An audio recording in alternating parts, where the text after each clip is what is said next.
Hello and welcome to Being Prodigy. Now put on your headphones and start learning. To get special study material, just contact us through the link in the description.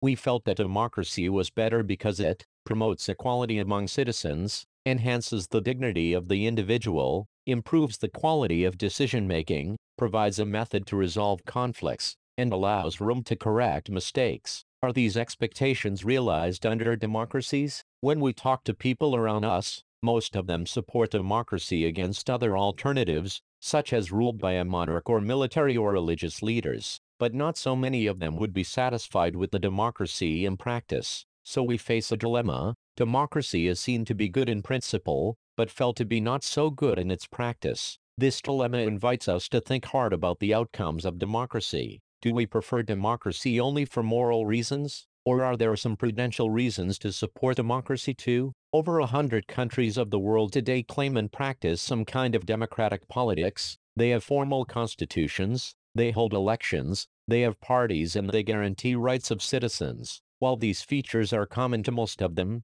these democracies are very much different from each other in terms of their social situations, their economic achievements, and their cultures. Clearly, what may be achieved or not achieved under each of these democracies will be very different. But is there something that we can expect from every democracy, just because it is democracy? Our interest in and fascination for democracy often pushes us into taking a position that democracy can address all socio-economic and political problems. If some of our expectations are not met, we start blaming the idea of democracy, or we start doubting if we are living in a democracy. The first step towards thinking carefully about the outcomes of democracy is to recognize that democracy is just a form of government. It can only create conditions for achieving something. The citizens have to take advantage of those conditions and achieve those goals. Let us examine some of the things we can reasonably expect from democracy and examine the record of democracy. There are some things that democracy must provide. In a democracy, we are most concerned with ensuring that people will have the right to choose their rulers and people will have control over the rulers. Whenever possible and necessary,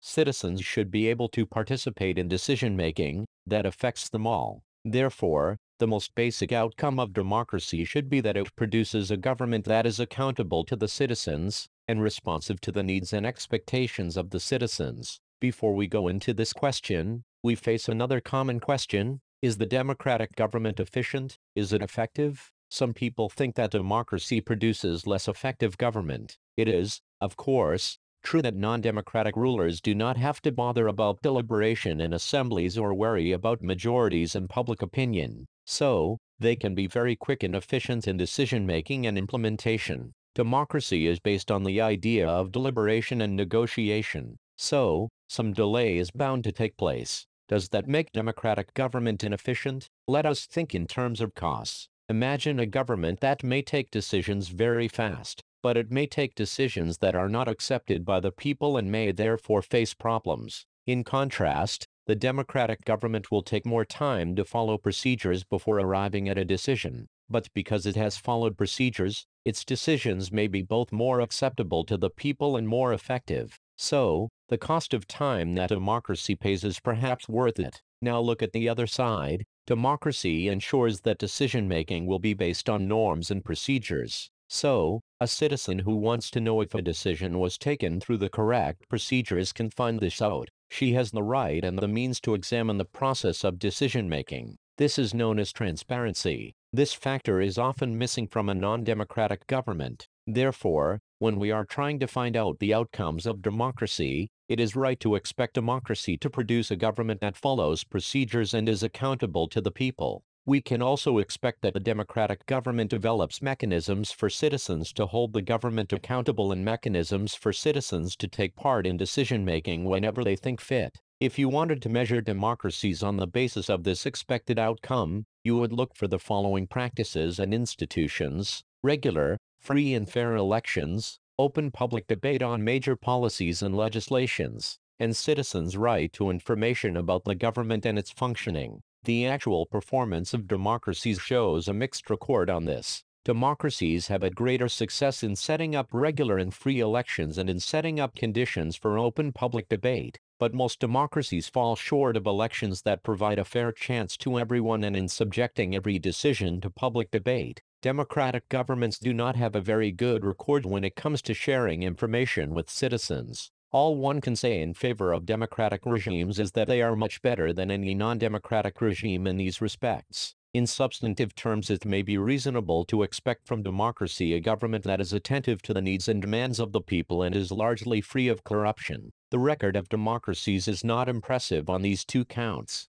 Democracies often frustrate the needs of the people and often ignore the demands of a majority of its population. The routine tales of corruption are enough to convince us that democracy is not free of this evil. At the same time, there is nothing to show that non-democracies are less corrupt or more sensitive to the people. There is one respect in which democratic government is certainly better than its alternatives. Democratic government is legitimate government. It may be slow, less efficient, not always very responsive or clean, but a democratic government is people's own government. That is why there is an overwhelming support for the idea of democracy all over the world. As the accompanying evidence from South Asia shows, the support exists in countries with democratic regimes as well as countries without democratic regimes. People wish to be ruled by representatives elected by them. They also believe that democracy is suitable for their country. Democracy's ability to generate its own support is itself an outcome that cannot be ignored. If democracies are expected to produce good governments, then is it not fair to expect that they would also produce development? Evidence shows that in practice many democracies did not fulfill this expectation. If you consider all democracies and all dictatorships for the 50 years between 1950 and 2000, dictatorships have slightly higher rate of economic growth. The inability of democracy to achieve higher economic development worries us, but this alone cannot be reason to reject democracy. Perhaps more than development, it is reasonable to expect democracies to reduce economic disparities. Even when a country achieves economic growth, will wealth be distributed in such a way that all citizens of the country will have a share and lead a better life? Is economic growth in democracies accompanied by increased inequalities among the people, or do democracies lead to a just distribution of goods and opportunities? This is Being Prodigy. To get special study material, just contact us through the link in the description, and please subscribe to show your support. Democracies are based on political equality. All individuals have equal weight in electing representatives. Parallel to the process of bringing individuals into the political arena on an equal footing, we find growing economic inequalities. A small number of ultra-rich enjoy a highly disproportionate share of wealth and incomes. Not only that, their share in the total income of the country has been increasing. Those at the bottom of the society have very little to depend upon. Their incomes have been declining. Sometimes they find it difficult to meet their basic needs of life, such as food, clothing, house, education and health. In actual life, democracies do not appear to be very successful in reducing economic inequalities. In Class IX economics textbook, you have already studied about poverty in India. The poor constitute a large proportion of our voters and no party will like to lose their votes. Yet democratically elected governments do not appear to be as keen to address the question of poverty as you would expect them to.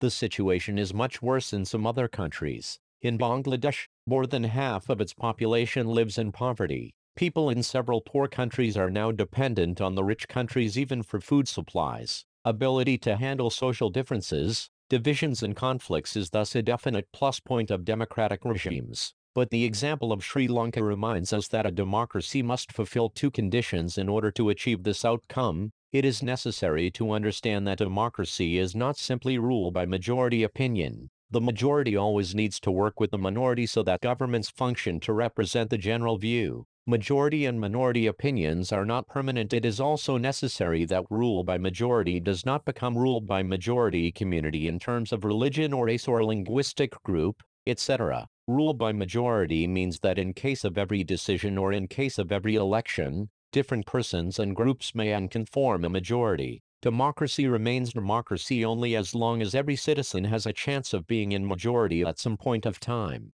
If someone is barred from being in majority on the basis of birth, then the democratic rule ceases to be accommodative for that person or group.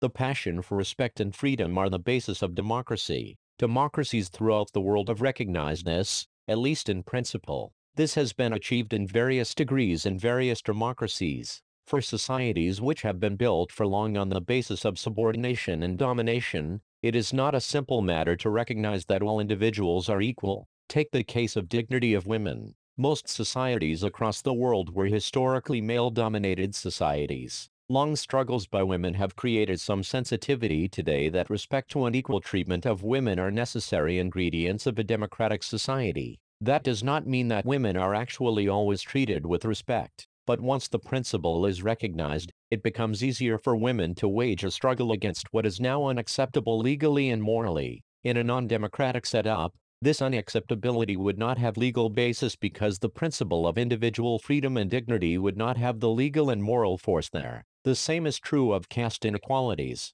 Democracy in India has strengthened the claims of the disadvantaged and discriminated caste for equal status and equal opportunity. There are instances still of caste-based inequalities and atrocities, but these lack the moral and legal foundations. Perhaps it is the recognition that makes ordinary citizens value their democratic rights. Expectations from democracy also function as the criteria for judging any democratic country. What is most distinctive about democracy is that its examination never gets over. As democracy passes one test, it produces another test. As people get some benefits of democracy, they ask for more and want to make democracy even better. That is why, when we ask people about the way democracy functions, they will always come up with more expectations and many complaints. The fact that people are complaining is itself a testimony to the success of democracy. It shows that people have developed awareness and the ability to expect and to look critically at power holders and the high and the mighty. A public expression of dissatisfaction with democracy shows the success of the democratic project. It transforms people from the status of a subject into that of a citizen. Most individuals today believe that their vote makes a difference to the way the government is run and to their own self-interest. This is Being Prodigy. To get special study material, just contact us through the link in the description. And please subscribe to show your support. Thank you and happy learning.